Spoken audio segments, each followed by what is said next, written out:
दो क्रांतिकारी, एक रिजवान और दूसरा जयराम, कहने वाले साथ में डायलॉग मारने वाले दोस्त आपको दगा देके चले गए और ऐसे समय में दगा देके चले गए हैं जहाँ से जयराम अकेले आंसू भी रोएगा तो उसका मतलब दिल नहीं भर सकता है। नहीं, आपने सही कहा। कल जब मैंने सुना तो सबसे पहले हमने अपने सारे कार्यक्रम को कैंसिल कर दिया और हमें लगता है कि आज मनसा पूजा के बाद हम पहली बार घर गए। अपने सारे साथियों को जो फोर व्हीलर में हम गए थे, फोर व्हीलर को हम आधे रास्ते से घुमा दिए। हम घर से बाइक मंगाए बुलेट। हम बोले नहीं, आज किसी के साथ हम नहीं जाएंगे, आप लोग अपना घर चले जाइए। और सही बात है, हम बुलेट मंगाए, बुलेट में बैठ के घर गए। कमरे को बंद किए और आंखें गिली थी। इसलिए गिली थी कि सवाल यही है कि आज मैंने अपने शरीर को गला दिया। मैं किस पे विश्वास करूं? आज यही रिजवान दा, हालांकि उनको मैं फिर यही कहूंगा कि मैं उनको दगाबाजी के लिए याद नहीं करूंगा, मैं उनको संघर्ष के लिए याद करूंगा। उन्होंने संघर्ष किया है। आज मुझे भी वो दिन याद आता है कि जब मैं वो तेतुलमारी के अपने मोहलेडी गांव में थे। पहली बार, आज से 2.5 साल नहीं, लगभग पौने 3 साल पहले, उससे भी ज्यादा, 2-3 महीना कम कही कि 3 साल पहले मैंने उनको कॉल किया और उनको मैं अपने मामा घर लेके आया। क्योंकि उस समय हम लोग को मीडिया कवरेज नहीं करती थी। उस समय एक जितेंद्र ब्लॉग थे और रोहित ब्लॉग थे। उसके अलावा कोई ऐसा विषय, राजकुमार मंडल जी थे कभी कभी, और राहुल मोदक जी थे। उसके अलावा बहुत कम ही ऐसे चैनल थे जो हम लोग को दिखाते थे। तो मैंने, मेरा पेज का चैनल वो ठीक ठाक चलता था, अच्छा व्यूअर्स था। कोई भी हम स्टेटमेंट देते थे वो लगभग 1 लाख, 1.5 लाख, 2 लाख तक एक दिन में पहुंच जाता था। तो पहली बार उनको हम मामा घर बुलाए। हम मामा घर में रहते थे। मामा घर का नाम आमडी है। रिजवान भाई को खाटी पे बैठाएं और उसका हम शीर्षक भी दिए थे कि खाटी में बैठकर खाटी मुसलमान को सुनिए 1932 के खतियान पे। वो मेरा पेज था, वो चैनल भी नहीं था। नहीं, उनसे पहले तक रिजवान जी को किसी चैनल ने भी कवरेज नहीं किया था। मैंने खुद उनको अपने पेज पे लाए कि रिजवान भाई आप बोलिए। तो फिर उन्होंने बोले और वो वीडियो हमको लगता है एट ए टाइम 80,000 व्यूवर्स ने देखा और समय आते थे शायद लाखों पार हो गया था। तो मैंने उनको स्वयं निमंत्रण दिया था कि इस आंदोलन में आप मेरे साथ चलिए। वो चले, बहुत अच्छा चले। बीच में फिर वो अपना JKMM कुछ बनाए।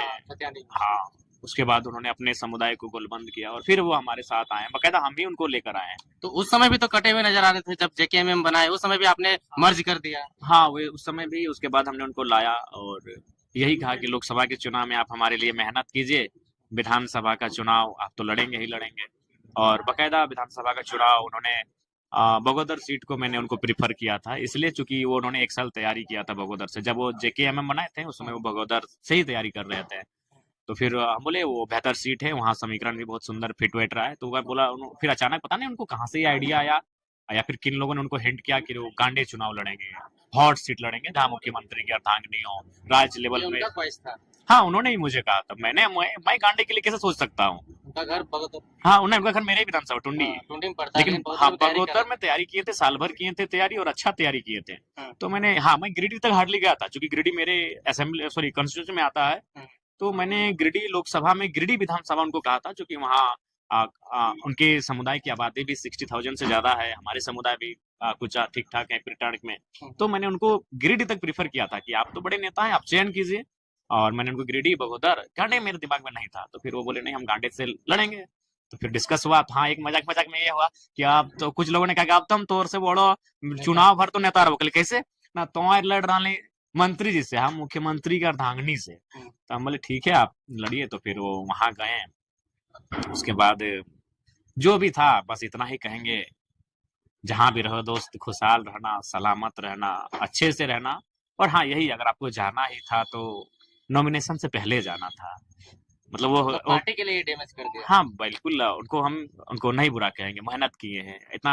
जयराम महतो छोटी सी आयु में बहुत कुछ सहा है, आगे भी सह लेगा। अपने अपने नम आंखों को छुपाकर वो मुस्कुरा के बात कर लेगा, लेकिन रिजवान क्रांतिकारी को बद्दुआ नहीं देगा। लोग कहते हैं कि इसका मुस्लिम में पकड़ नहीं था, महतो लोग ही, जयराम महतो जैसे लोग और कुर्मी समुदाय के लोग ही इनको बड़ा नेता बना दिया है। ये सत्य है, ये भी सच्चाई है, इसमें आप नकार नहीं सकते हैं। क्योंकि आज उनको जो भी उनके व्यूअर्स भी हैं वो मैक्सिमम जो है हमारे समुदाय से ही हैं।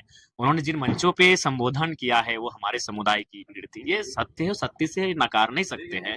लेकिन अंततः यही कहेंगे, अगर जाना ही था तो नॉमिनेशन से पहले चले जाते। ये तो वही कहानी हुई ना अनिल भाई, कि आपने शादी का कार्ड छपवा दिया है और निकल गए। अरे, आपको नहीं मर्जी थी, आप अपनी मर्जी से विवाह करते हैं, लेकिन शादी का कार्ड नहीं छपवाना था। तो वही भाई साहब को यही था कि नॉमिनेशन से पहले जाना था, कम से कम वहां हम अपना प्रत्याशी तो दे सकते थे। सही बात है, लेकिन कहीं ना कहीं आपके लिए भी वो जेल गया जिस दिन लोकसभा का आपका नॉमिनेशन था, उनको उठा बिल्कुल करके ले आदर, गया। इसीलिए मैंने कहा कि मैं उनको दगा के लिए याद नहीं करूंगा, मैं रिजवान जी को संघर्ष के लिए याद करूंगा। हालांकि मेरे समर्थक, उनके समुदाय के ही कुछ लोग उन्हें दगा के लिए याद कर सकते हैं, लेकिन जयराम महतो रिजवान को दगा के लिए याद नहीं करेगा। मीडिया मुझे हजार बार अगर सवाल करेगी तो मैं हजार बार यही कहूंगा कि मैं रिजवान भाई को संघर्ष के लिए याद करूंगा। बाकी वो जहां रहे खुशहाल रहे, बस यही एक मैंने एक टीस रह गई, एक मलाल रह गया कि जाना ही था, हाथ छोड़ना ही था तो नॉमिनेशन से पहले छोड़ देते। एक बार दगा दे दिया, दूसरा दे दिया तो एक्सेप्ट कर लिया, फिर से अगर आ जाएंगे रिजवान तो क्या कहिएगा? देखिए अब सोचा जाएगा, हम लोग बहुत भावुक इंसान है, बहुत कोमल हृदय के इंसान हैं, और कभी अगर हम लोग इतने चालसाजी नहीं है। हम लोग हमें वो एक ऐसा केंद्र अध्यक्ष हैं जो आप पूछिए, हमारा मोबाइल का पासवर्ड हमारा एक पंचायत का सदस्य को मालूम है कि हमारे केंद्र अध्यक्ष जी के मोबाइल का पासवर्ड क्या है। बहुत सारी सीटों पे आपके कैंडिडेट जो दिए थे उसका रिजेक्शन लिस्ट जारी हो गया है, उस पर आप लोग क्या करेंगे? वहां पे तो आप कैंडिडेट आप दे नहीं सकते हैं। हाँ, वहां पे हम लोग किसी को समर्थन दे देंगे कि कोई समर्थन से चुनाव लड़ेंगे, उनका जो भी सिंबल होगा उस सिंबल को हम लोग समर्थन दे देंगे।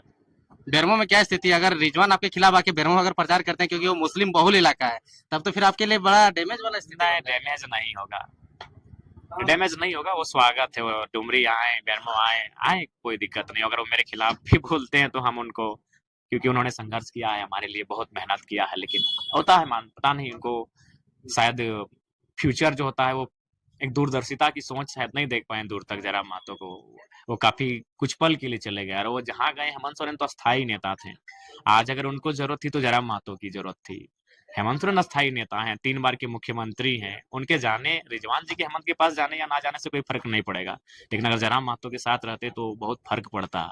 लेकिन एक खैर वो दूरदर्शिता की कमी दिखी उनमें और वो चले गए, जहां भी जाए खुशहाल रहे, सलामत रहे।